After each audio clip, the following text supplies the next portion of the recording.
we're I mean, this is just good morning. Okay, not I am here today with Nicolle Galyon, which is my dearest friend. I met her when I moved to Nashville through a mutual friend that lived in Minnesota, so it's like one of those kind of deals. But the moment I met her is the moment I knew that I needed her in my life. And she has just been a gem, and I adore her. I know so many of you probably already follow her on Instagram, but if you don't, you need to right now. I'll put that on the screen. She is, first of all, she's a mother of two adorable little children. So Charlie is how old now? 5 and 4. Don't you love the names? 3. So a little boy and a little girl. She is a master organizer. I feel like your life is just look so organized, and you're doing everything, and you're a working mom, and she's a wife, and she's incredibly talented.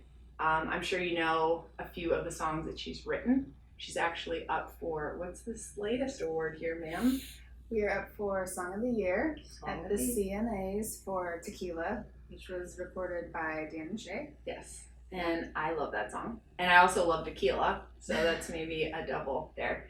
I just wanted to take a minute today because living in Nashville, it's such a city, you know, it's such an inspiring city. It's filled with so many, I've had the opportunity to meet so many incredible women, and everyone supports one another, and it is on fire right now. And so is this girl. And she's also married to Rodney Clawson. If you don't know that name, look that up. And he's basically written every song you've ever cried to, danced to, loved, jammed out in your car. I don't know, everything. You're like the power couple. You're like the Brad and Angelina. You know, you were like that kind of. Except we're not getting divorced. No, and they're not getting divorced. They're not getting divorced. They're so fun, and we've been on vacation with them. And she joined us when we went to Mexico for my birthday, and I just love her. And she is also. I'm going to talk for a little while, and then I'll let her talk. But she is just she's the common connector of so many women that I've met here in Nashville. She's introduced me to, and they're my favorite friends I've ever had. You're so good at bringing the right people together. It's like, how do you know that her and I would be a match? That's the thing about you that's so magical. You really are like a unicorn. I don't think that I know. I think that happens beyond me. Okay. I think like through probably attraction, you know, Mm-hmm. maybe I put people in a room, but then it's the human chemistry that y'all have that takes over beyond that. I don't know that I necessarily am ever like matchmaking. Well, it just feels like that because whenever you do it, it's like perfect. I will say I've had a lot of people say to me, I would have so much anxiety inviting this group of friends and this group of friends to the same thing. Like, that scares me, like what would happen.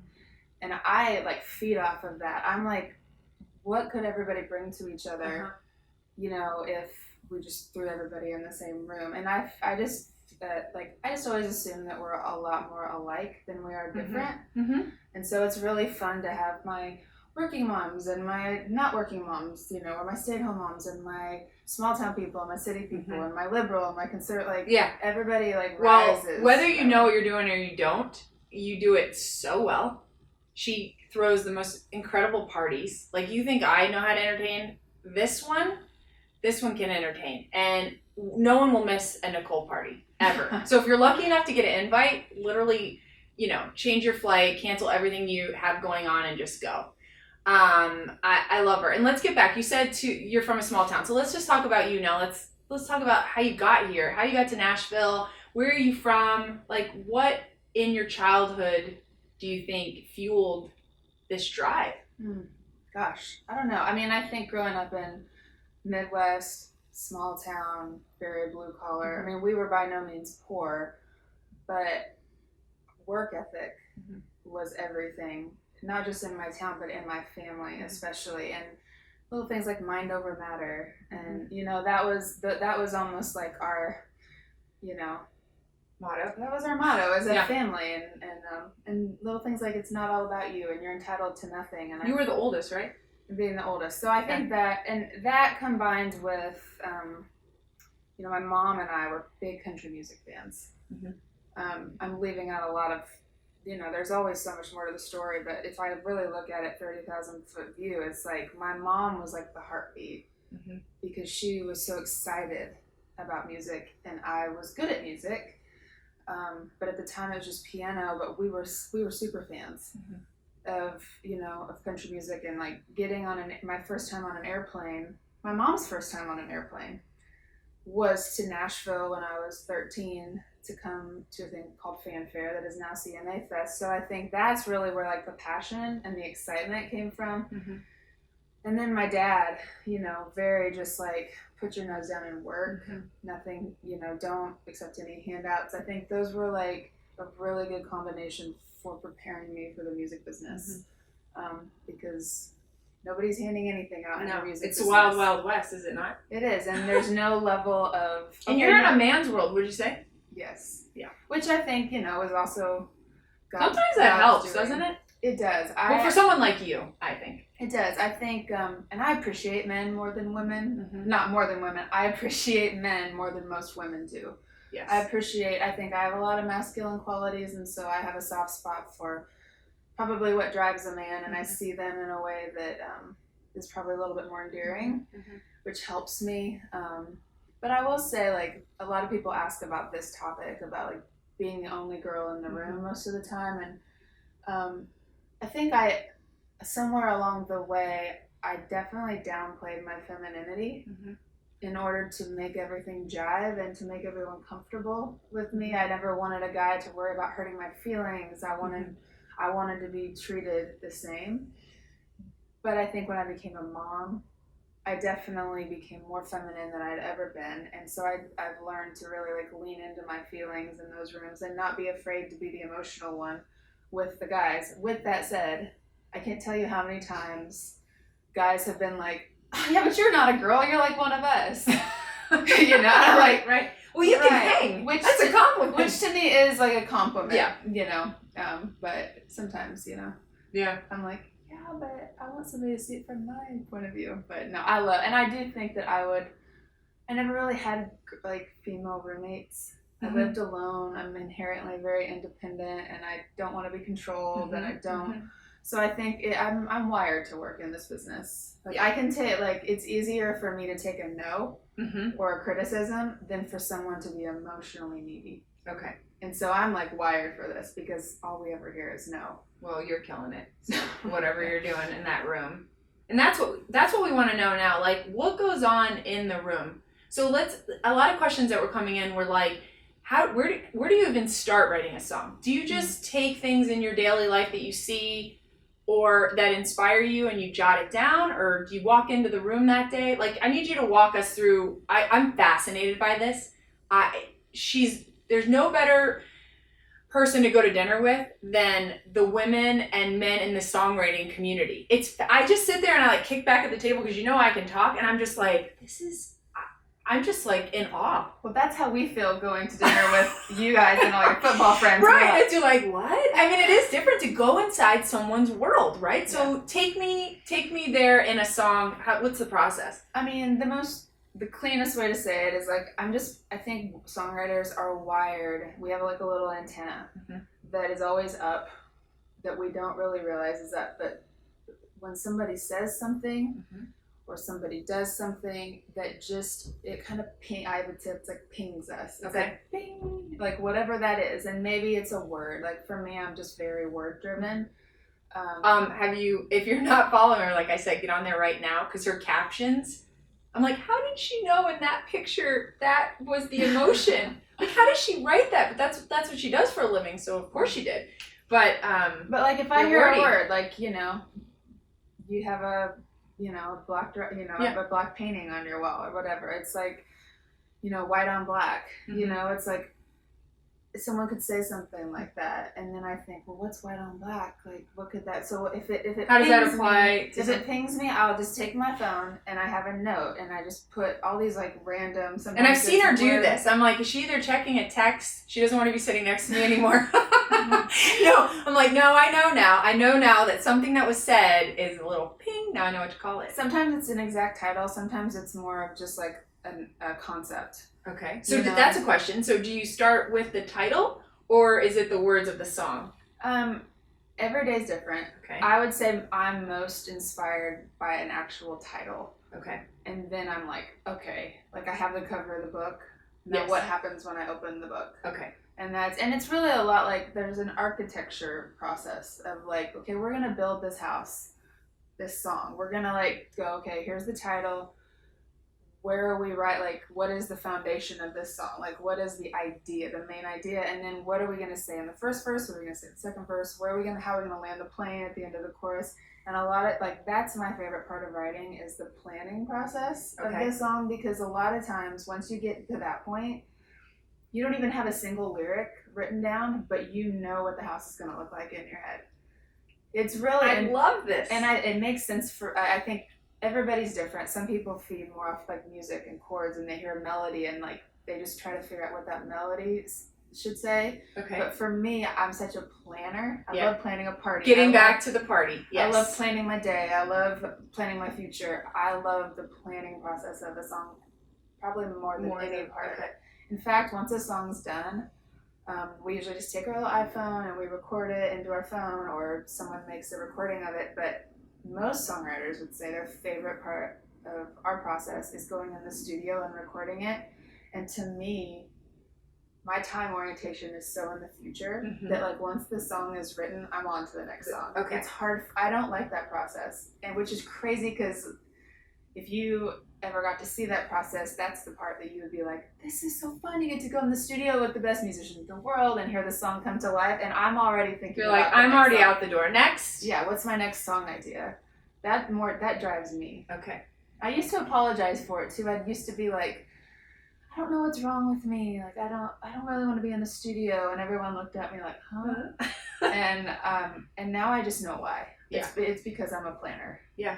It is. Yeah. Oh, I love it. Okay, so then you have a demo, right? So now you have this song that you've written, and maybe you've put it in a pile and you're moving on. Because how many songs a year would you say that you write?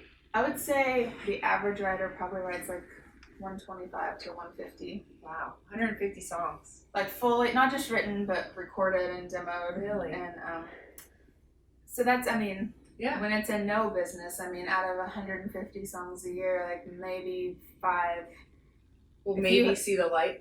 5 to 10, like really something really happens with those, you're really doing great. Your publisher's happy, and if out of those 5 to 10, like a couple of them make it to radio, you're good.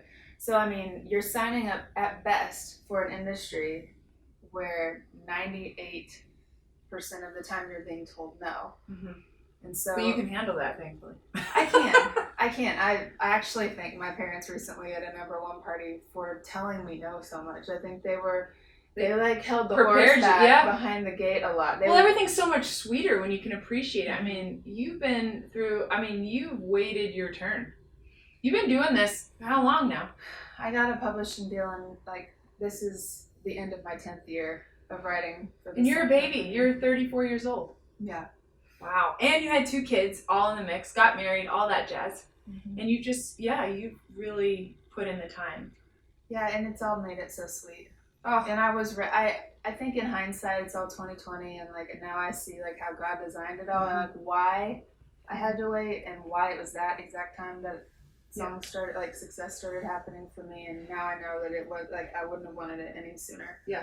And that's hard to tell to new young like girls that move to Nashville that want to be a writer or want to, you know, whether I mentor them or I write with them or they're artists and they don't know why it hasn't happened. I'm like, I don't know why it hasn't happened, but there's a reason why. Yeah. And you'll see. I feel like that too, because people will say to me like, okay, I really want to start a blog or website. Like, how do I do it? How did you do it? How did you get this many followers? Or how do you get these brand collaborations? Or how does it? I'm like, I don't know. I mean, I almost wished in the beginning, I was eager and I was like, I wish someone would help me. Mm-hmm. How will they tell me how to do it? How will I, you know, all that stuff. And when will I know and all that? I mean, I still don't know. I feel like I'm still working my butt off to get to where I want to be. But it really is a process. And I don't know the answer. Mm-hmm. Don't you think though that like a lot of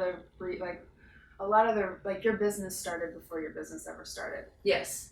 I've always been this person. Yeah, I've always done this. I played classical piano from the age of 4, like seriously till the age of 18. And you know, and I was a yearbook editor. All I did was write captions and write copy and take pictures and, you know, and then I worked for a newspaper and then I had a blog and then so like I didn't know what I was doing. I was just going hard at things that excited me. But now in hindsight, all those things were preparing me to be a songwriter. Once I figured out, okay, this is what this is what it's all for. It's so funny. We have a lot of similarities. Like when we actually met in a church parking lot after a workout.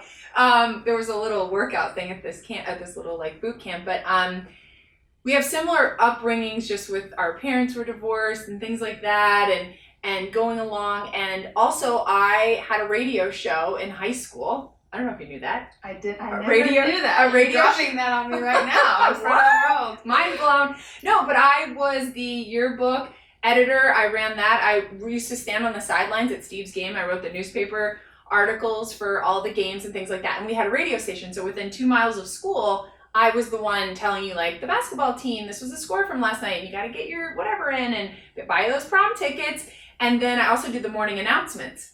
So it was like, it is funny when you say that. There's so many things. And my mom was like an amazing, loved to entertain. I was always at her heels, and I loved how she embraced people and loved people. And it is funny. Like, I have the goosebumps now, but it is true. If you really think back on your childhood and things that you take what you're good at and what you know. Speak your truth. You know, like, what is it that you... Well, and I think, like, everything is a means to another end.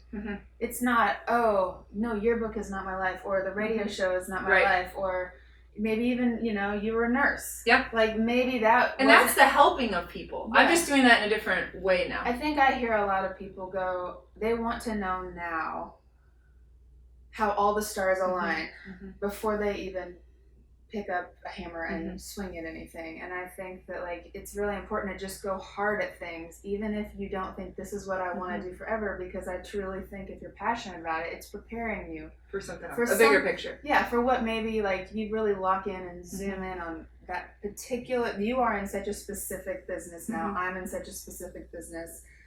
But think of all the things we did to get there. You don't like sit down at 17 when you're picking a college degree and go, oh, I want to be a lifestyle blogger in Nashville, Tennessee. Right. And this is my aesthetic. Yeah, like, exactly. You have to live 20 years of life and try and fail and do it. And that's what songwriting was a plan B for me. I mean, I moved here thinking that I was going to be a manager and manage artists. And turns out I kind of am. I'm just managing myself. But, you know, if I would have waited to figure out exactly what my future was going to look like before I ever took a step, I would have never been moved here. Is that God? God's calling. 1 second. God's calling. No, as a matter of fact, I really don't know what that is. I'm so sorry.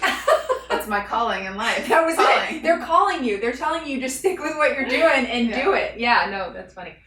See, little signs like that. I take those kinds of things. I do too. See, that was something, guys. If you're watching this, that was your sign. Yes. keep on working hard. Okay, so we got we kind of skipped off track, because here's the thing. We share a lot of marriage ideas. Like, we share a lot of similarities in the way we think about things and parenting and all that fun stuff. And, you know, of course, I'm almost 10 years, not 10 years, but I'm almost 10 years older than her. So it's kind of fun it's to... Like 6, which is not even close to 10. Yeah, but it's getting close. I mean, gosh, 34, 44, 40, yeah, I guess, I don't know. It's... Math wasn't my fun. No, but if we go back to the demo, so we got this tape, we're going to push it out there. Or where does it go? Who gets to see it? How do we get it to Kenny Chesney? Which you've already gotten... It's every artist. Song over there. Every artist is like their own little business. They're the CEO of their own little business, and so you would make a pitch, basically, to any business differently, based on your relationships with their camp. You know, so in Kenny Chesney world, well, I don't know Kenny personally, but I maybe do know a woman that works at the A&R at his record label. We have the relationship, so that's the channel I take. Whereas maybe my co-writer Shane, he actually might know Kenny. So he might just email this on to Kenny. So that's like a hard question to answer, because there's so many channels. Whereas with somebody else, you know, the song might get cut because, you know, they had a friend that played it. I mean, you just don't know. There's no rhyme or reason. It's a little bit of luck. Yeah, it's literally like getting getting up to plate blindfolded after they spin you around 50 times, you just swing at shit left and right. And you have to keep swinging. But you know, like when you miss a pinata and it just like, or you have a strike and you feel like that, that's when a lot of people are like, I just don't want to feel that way anymore. But you just gotta keep swinging. But you just gotta keep swinging, because when you do make contact and like they're like, ooh, we do like your song. Then you start to go, okay, maybe. Then you do like some crazy dance in your house. Yeah, yeah, and you get, you know, the odds are just, and then people start listening with more favorable ears. You know, they give you more benefit of the doubt when you've had a hit or two. I'd like to think you're probably quite popular right now. I don't know. I mean, she's not gonna say it, but I think she might be. Rodney, my husband's had like so much more success than I have on the big picture, or in the big picture. And I remember when I wasn't having any success, and it appeared like things were just falling out of the sky for him. And one day he came home and he was like, man, this sucks. Like this song isn't gonna make a record. And I was like, boo hoo. And he said, hey, just because you're in the Super Bowl doesn't mean it doesn't hurt when you get hit. And he said it hurts just as much as it did when I was getting started, because I think if you numb yourself to the no, and you let yourself, you try to protect yourself from getting hurt when someone says, ooh, that song isn't good enough or whatever. That makes me more hungry. Yeah, I think you have to feel like if you don't let yourself feel the hurt, you won't feel the highs either. And I think I've watched a lot of people try to like, they're all having this mountaintop moment, like where they have number one song or their writer of the year, and they downplay it. And I think it's because that's what they had to do to survive the hard years. And I'm willing to sign up and be like, I'll be the one that really gets disappointed and has a day or two where I need to like cry about it, because I want to feel the opposite. Yeah. Like when we do get nominated for Song of the Year, like I'm not gonna brag about it, but I'm gonna celebrate every second of it, and you're gonna second, and let's all follow along and like enjoy it together, you know. And I think sometimes that's misunderstood. I think sometimes people are like, oh, like yeah, she's like full of herself. I'm like, no.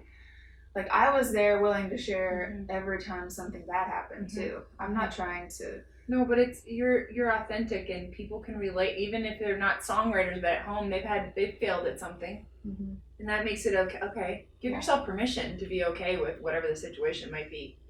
Yeah, and makes you okay. So she mentioned dropping a little number one and stuff. So can you rattle off a couple of songs that you have? Come on, tell them what they've listened to on the radio and why you're the brains behind it. Most recently, I've had Tequila by Dan and Shay, Coming Home, Keith Urban, Female with Keith Urban. You guys. She's saying this so like nonchalant. All the Pretty Girls. Kenny Chesney. Chesney. One of my favorites, that Miranda song. Oh, Automatic. Yeah. Guys. But probably like most like near and dear to my heart was a song called Boy that was out this year that Lee Bryce recorded, and it was written for. I remember when you sent me that demo. Yeah. She was like, listen to this. Don't tell anybody, but listen to this. And I'm like, okay. And I'm like, oh. I mean, I was crying, and it came through on a text. Yeah. I played it last night at a benefit, and Does it just bring you to? Well, I think it means more like what I didn't realize about it when we wrote it, and I was pregnant when we wrote it. I had not met my son yet, but now that my son's getting older, the song means more. Because I didn't. How did you put those words though? Now that he is here, right? But you're pregnant. You know you're having a boy, right? Did you know? I'm trying to remember. Yeah. How did you know what 17 was gonna look like? Because I have brothers, and I think it was after the fact that I've always been surrounded by men, and like I said earlier, like I have a soft spot for boys, men in general. My dad's really sensitive. He's one of 6 boys. I grew up with like uncles, basically like a mafia of uncles. They were always in my life and around, and they were fun, and they cared about me, and so I care about them back. And I think that song, even though it is my son Ford to a T, in hindsight, it's my dad and uncles and brothers, and I'm older than my brothers, so I got the privilege of really like growing up and watching them be boys. Yeah, I remember them. I have a brother that's 17 right now still. Yeah. So I feel he's doing all those crazy things. Yeah, and my brothers were also different, but I think that song was a lot of the common. This is what all boys. I've seen it in all of them, as different as they are. There's parts about that song that are true to all of them. Yes. So, moment like when you found out Lee Bryce, like it was gonna actually go to, does it go to radio? Like what's that process then? Once he's like, I love it. Well, it's like this. It's like, I mean, it's happening. No, it's not. It's another song. Oh, now it's back. Talk about ups and downs. Well, and I mean, and technically, like by some people's terms, like that song actually was a failure at radio. I mean, it only made it to 13, you know, and so that's another thing that I have a different metric for success. I don't necessarily call everything a number one a success. Like for me, if I was true to myself and I did something that I'm proud of, you know. And think of the meaning behind that song. I mean, you've already won. Yeah, and I think the second it left your lips. I've had songs that like go number one, that the day they go number one, it's kind of like crickets. No one's really reaching out. Like it's just like cool because and I don't have much of a personal connection to the song. I'm just proud, you know. I'm like, oh, I did my job with that song. Then there's other songs that maybe like a song called Love Triangle that's about divorce or Raylan's song. Boy, but I love that song. I do too. I love that song. But you know, then that's a totally different experience of people just reaching out and telling you, I called my dad for the first time in 10 years because I heard the song, or you know, I hadn't talked to my mom. I mean, there's so many things with Boy that were just like, oh, or I played it somewhere and someone from my hometown was there and you know, they had lost a teenage son in a car wreck, and you just don't, to me, I think we're fools to think that it's about the charts because there's something much bigger going on here with music. Music is, I love it. I don't know what, like my daughter actually the other day asked me something like, would you rather live without music or, I don't remember what she said, and I was like, I couldn't live without music. It's the first thing I do when I turn on the car. I mean, think where you were when that song came on. Think who you were with or what you were doing, or there's just so many things you attach your life to with music. Yeah. That it's so important. I mean, and it's just really something the way you guys put our feelings and being in that moment into actual lyrics. Crazy. It's really crazy. You're like a magician, truly. I don't know. Sometimes I feel like I'm just like a vehicle, like I'm just like a body in the room, and then something bigger than me is making the words come out. And then there's days that I feel like I'm really in the grind, where I'm like, okay, I'm doing this. Yeah. And it's a lot more fun when you're not in the grind. Yeah. Oh my gosh, incredible. So you've got these songs, you got Tequila coming up. What's like your dream? Who's your dream to work with? Who's your The Dixie Chicks. The Dixie, that's right, you are a huge fan. I'm a big Dixie Chicks fan, and I think that they were a big part of, you know, what I loved about. Well, I can't wait till that happens, because you know you just put that you probably already put it in the universe, but. Oh yeah, I've been putting it in the universe for a long time, and the universe isn't Dixie Chicks, anybody call I don't know. Call her. I'm really intrigued with John Mayer, and just his ability to communicate, you know. I mean, it's just, that's what I think. I heard somebody say one time that like sometimes we mistake like what we're called to do as just really like, it's really just our assignment, and I don't even know that at the end of my life I'm going to be like, I really want to hang my hat on, she was a songwriter. I think I'd rather like hang my hat on, she made people feel things, or she could say things that I always wanted to say but didn't know how. I mean, that feels like it gives my job a lot more meaning than just like, oh, we rhyme and we do it to a rhythm. Like, it's kind of like, I don't know. So let me ask you this. So how many days a week, like how long are you sitting and recording? Like if you follow her on stories, you'll see it'll a lot of times be muted because there's probably some stuff going on that we can't hear yet. But like, what does a work day look like for you? Well, a work day, it's funny, it sounds like so easy, but then when you throw in like family with it, it's kind of a lot. But do you want me to start like when I wake up, or just like go to? Well, that'll make us all feel real bad. Should be doing circles around us. Oh, are you kidding? No, we're all just trying to keep up with you. Oh, I don't know, but so like, what time do you go in and write typically? What's that look like? Are you going to a studio, someone's house? Like, where are you doing this? Like your car? The typical writing session starts like 10:30 or 11. Okay, so people like to sleep in. Yeah, I mean. Yeah. Is that just across I feel like I've heard you say that a bunch, or people say that, so. I think it's just kind of out of, we never decided that. That was decided decades ago, and I think that it was probably out of creative people just aren't gonna be. It's not like Xeroxing papers. Right. It's like, give me a second to have my coffee and wake up a minute. Yeah, you need to like come experience alive the day bit. for a second, and then about 11 I can. Which is why in LA they start at like 7 p.m. and write till 4 o'clock in the morning. No kidding. But here it's so family oriented and grounded that like it's a happy medium where we try to get done. And that is the truth. Anyone that you've ever introduced me to, friends of ours that are either their husbands or songwriters or musicians themselves, it seems, I mean, yeah, it is family. Mm-hmm. They all got a bunch of kids, they're, home, they're, so you got a whole other life outside of this. Yeah, I mean, it is a lot more like a 9 to 5 than so 11 to you can 4-ish pick your kids up or get home before dinner? I would say like if you try to block off like 11 to 5 for writing, but there's so many meetings and like every song has to be recorded, and so sometimes I'll have to go by and do it like 9 to 11 is like go by the studio and do a vocal or demo a song or have a meeting with somebody about a project, and then at 11 you write, and then maybe you have another song to finish, so maybe you cut out one right at 3:30 and go finish another song, and then you get home by dinner. That's like more of a typical day for me. Is like it's like a okay, so now we're in this room, it's 11 o'clock, like what's the guarantee that you're gonna spit something magical out? What's interesting is I heard somebody say this one time, and it definitely makes sense now that I've been doing it this long. They say like your best songs don't always get better, but your worst songs, like the worst song that I write, like we'll finish a song every day, pretty much no matter what. It's crazy. But the worst song is a lot better than it was 5 years ago. So are you pulling stuff out of the archives?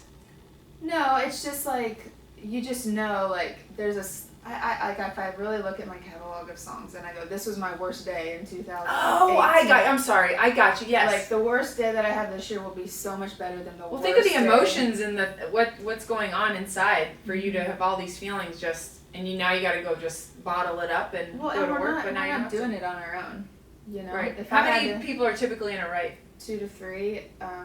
I would say is like 3 is pretty much the standard number. It's Do you make these appointments to get together based on, okay, she's really good at titles, he's really good at this, or she yes? Yeah, I mean some of it's political too. Okay. Like for the most part it's like, okay, well this person is good at this, it's really this, and then we fill all these lanes. Okay. And we throw these, it's like chemistry experiment, throw them in there, see what they come up with.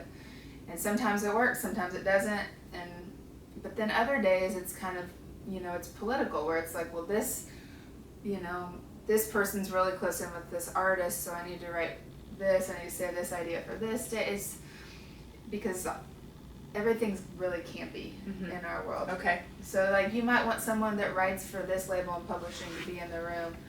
I see. So you may want the producer in the room because they might be more likely to record the song if the producer wrote on it. And so it's a lot more strategic in that way than I remembered it being when I first signed. Are the artists ever in there? Yeah.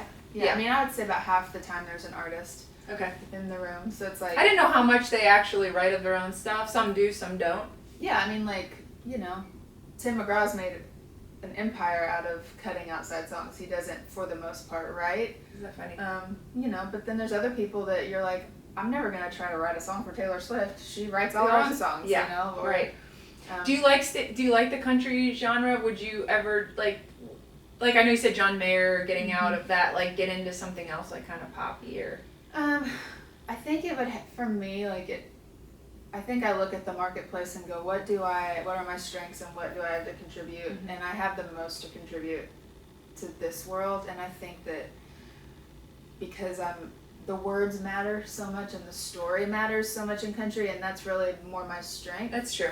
Whereas in pop, it's a lot more melody, a lot more production based, and just good sounding stuff. And saying maybe the same line over and over. Yeah. And I'm not as good at that. Like, I'm more like, I need this to all be tied up in a bow, and, and they're not that way out there.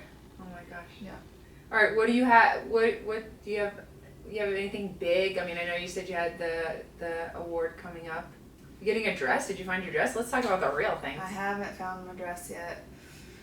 And I don't really know where I'm gonna find my dress, but I somehow always manage You're gonna look to like show up in a dress. in a dress. You're always dressed somehow. Yeah. I don't know how you Yeah, do it. Oh my it'll- goodness. It'll happen. So are you leaving us and going to write today? Like I'm going to write. Yeah. you are.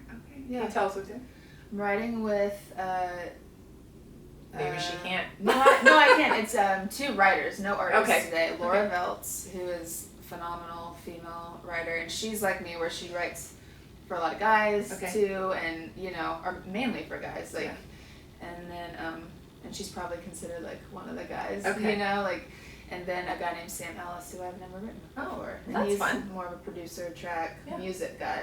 Or you just said something that I have one last question, which would be, you do like Lee Bryce wrote that or recorded that song, but like just writing as a like putting your mind as a man, like do you do that? Does that come easy? Yeah, You gotta think like a guy. Like what helped me a lot, a turning point for me, was when Rodney would bring songs home, and there would be a line occasionally that I'd be like, oh, I love that. And my favorite thing, like, most of those lines were just like really specific details about a girl that maybe, and I got to thinking about it, and I was like, that's what all women want, is to be noticed and Right. attention, and to like be valued in that way. And so then I started just writing from what would I almost pretended that I was Rodney and bringing a song home. What would I want him to come home and play for me that maybe I inspired? Okay. I know that's kind of hard to like put on all those hats, but I was just like, what would I want somebody to say to me, or say to me, or about me, or notice about me, or, make me, I mean, if Rodney put like Kansas Wheatfield in a song, I'd be like, ah, so me, But also if he would be like, that freckle on your lip in a song. Oh, see, guys, freckle on your lip. I would be I like, felt that. yeah, because it's specific and like the detail of noticing. She does have a beautiful little freckle on her lip. So if he put that about me, so I think sometimes I almost use myself as a muse. Okay. To like, what would I want a guy to say to me, or what would make me melt, or what would make me mad, or what, depending on what the song is about.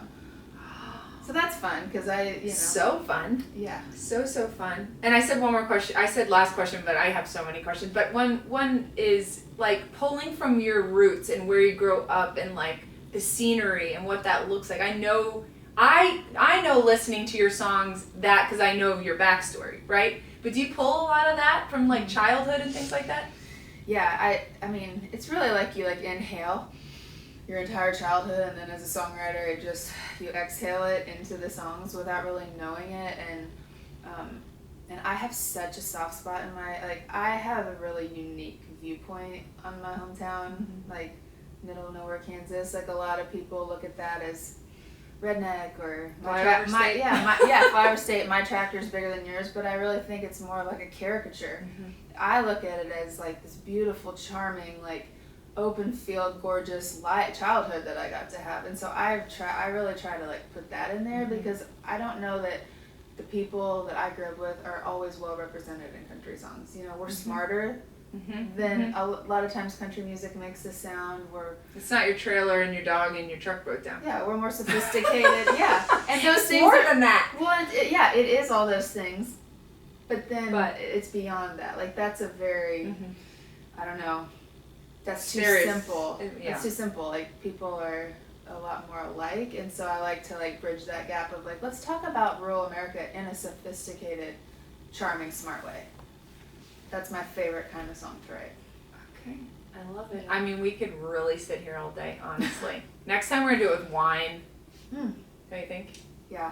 Okay, for sure. Then you'll hear the good stuff. You're gonna hear the real dirt. Yeah. More about Nicole. Follow her on Instagram. She has the most amazing. Her kids are adorable. She's also, I think, could be a director. If you've ever watched her Insta stories, it's like a little movie. Like we went to Michigan. We just came back from a football game together, and somehow she magically captured all these little moments and put it together and sent it to me on the plane like it was nothing. And I love it. Just capture the whole weekend. I love them. I cherish them. I love them so much. But she is just a delight to follow. You got to follow along in music and see what she's got up next. And I'm sure when you turn on the radio today, you're going to hear one of her songs. So anyway, thanks guys. See ya. Bye.